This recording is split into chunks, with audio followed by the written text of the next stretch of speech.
प्रश्नावली 14.1 question number 2। प्रश्नावली 14.1 का क्वेश्चन नंबर 2 देखिए। यहाँ पर हमको वर्ग दिया गया है और बारंबारता दी गई है। वर्ग है हमारे पास 100 से 120, 120 से 140, 140 से 160, 160 से 180 और 120 से 200। और यहाँ पर बारंबारता दे रखी है हमको 12, 14, 8, 6 और 10। तो देखिए हमें जब भी माध्य निकालना होगा तो सबसे पहले माध्य के लिए, माध्य का अर्थ होता है मीन, तो माध्य निकालने के लिए सर्वप्रथम हमको x का मान निकालना होगा। किसका मान निकालना होगा? x का। x यानी मध्यमान। और x का मान निकालने के लिए हमें क्या करना होगा?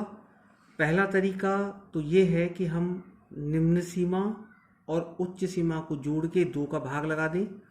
अर्थात निम्न सीमा 100 है, उच्च सीमा 120 है, दोनों को जोड़ेंगे, 2 का भाग लगाएंगे तो हमारे पास आएगा 100 और 120 220, और 220 में यदि हम 2 का भाग देंगे तो हमारे पास कितना आ जाएगा? 110। तो एक तरीका तो ये है कि हम प्रत्येक वर्ग की निम्न सीमा और उच्च सीमा को जोड़ के 2 का भाग देते जाएं। इसके अलावा दूसरा तरीका ये है कि हमने यहाँ पर 110 को प्राप्त कर लिया और 110 के बाद यदि हमें आगे x के मान निकालने हैं तो हम इन वर्गों के बीच में अंतर को देखेंगे। तो देखिए 100 और 120 के बीच में जो गैप है वो कितने का है? 20 का। 120 में से 100 गए तो हमारे पास 20 बचेगा। तो जो इनके बीच में अंतर है उसको हम यहाँ पर 110 में ऐड करेंगे तो ये बन जाएगा 130। 130 में 20 जोड़ेंगे तो बन जाएगा 150।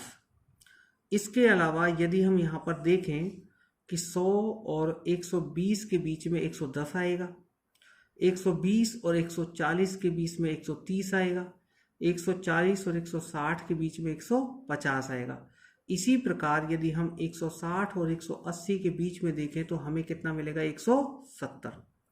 तो आप इस प्रकार से भी लिख सकते हो, या 150 में हम 20 को जोड़ेंगे तो हमारे पास कितना आ जाएगा? 170। और 170 में यदि हम 20 को जोड़ेंगे तो हमारे पास कितना आ जाएगा? 190। तो इस प्रकार यहाँ पर हम x के मान निकालेंगे, x यानी मध्यमान। और मध्यमान किसका? वर्गों का। तो हमने यहाँ पर x के मान निकाल लिए। x का मान निकालने के बाद हमें अब f और x का गुणा करना है। तो देखिए जो हमारा अगला स्टेप आएगा वो आएगा fx। fx का अर्थ होगा f और x का गुणा। तो यहाँ पर हम f और x का गुणा करेंगे। तो देखिए पहला मान f का 12 है जिसका गुणा हमें 110 में करना है। तो हमारे पास आएगा 0, सबसे पहले 0 लगाएंगे, बचा 11। 11 का गुणा 2 में करेंगे, 11 दूनी 22, हासिल 2 लगेगी, 11 कम 11, और यदि हासिल का 2 जोड़ेंगे तो हमारे पास कितना आ जाएगा? 13। तो पहला मान हमारे पास 1320 आ गया। आगे देखिए पहले 0 लिखेंगे, 0 के बाद 13 चौका 52, हासिल लगी 5, और 13 कम 13, और 13 में यदि हम 5 जोड़ेंगे तो हमारे पास कितना आ जाएगा? 18। इसी प्रकार यदि हम यहाँ पे 150 का गुणा 8 से करें तो 0 आएगा, और 15 8 120। आगे 0 और 17 6 कितना होता है? 102। इसी प्रकार 0, और यदि हम 19 का गुणा 10 में करेंगे तो हमारे पास कितना आएगा? 190। तो यहाँ पर हमने fx निकाल लिया। fx के बाद हमें क्या करना है? fx के सभी मानों को जोड़ना है, और जोड़ने के लिए यहाँ पर हम एक चिन्ह का प्रयोग करते हैं जिसे कहते हैं सिग्मा। सिग्मा बोलते हैं इसको। सिग्मा का अर्थ होता है जोड़। तो जिस राशि को हमको जोड़ना है उसके आगे सिग्मा लगा दिया जाता है, तो ये बनेगा सिग्मा fx बराबर, अब जोड़िए इन सभी को। सबसे पहले 0 0 0 आएगा, यदि हम 0 0 0 को जोड़ेंगे तो 0 आएगा, 2 2 4 और 2 6, यहाँ पर 6 आएगा। इसके बाद 8 और 3 11, और 11 में 9 जोड़ेंगे 20, और 20 और 2 कितना हो गया? 22, 22 का 2, हासिल 2 लगी, 2 और 3 4 5 6 7, तो हमारे पास आ गया 7260।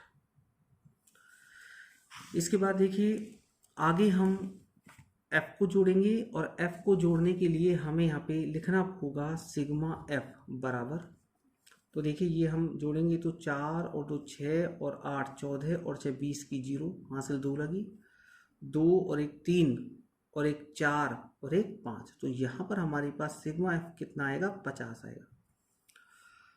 अब देखिए हमको यहाँ पर माध्य निकालना है और माध्य को एक्स बार के द्वारा व्यक्त किया जाता है। तो एक्स बार बराबर होता है सिग्मा एफ एक्स बटे sigma F. Sigma F x का मान हमारे पास आया है 7260 और सिग्मा एफ का मान हमारे पास आया है 50। 0 से 0 कैंसिल हो जाएगी, हमारे पास बचेगा 726/5। तो यहाँ पर हम क्या करेंगे, 726 में किसका भाग लगाएंगे, 5 का। तो देखिए क्या आएगा, 5 एकम 5, 7 में से 5 गया तो 2 बचा, 2 को हमने उतार लिया, 5 चौका 20, 2 बचा, ऊपर से 6 को उतार लिया, 5 25, 6 में से 5 गया तो 1 आ गया। और इसके बाद हम पॉइंट लगाएंगे क्योंकि आगे कोई अंक नहीं है, पॉइंट लगाने से हमारे पास 0 आ जाएगा और 5 दूनी 10। तो इस प्रकार से हमारा जो माध्यक है वो आ जाएगा 145.2। तो हमारा माध्यक आ गया 726 में यदि हम 5 का भाग देंगे तो हमारे पास आएगा 145.2। तो ये था हमारा क्वेश्चन नंबर 2 प्रश्नावली 14.1।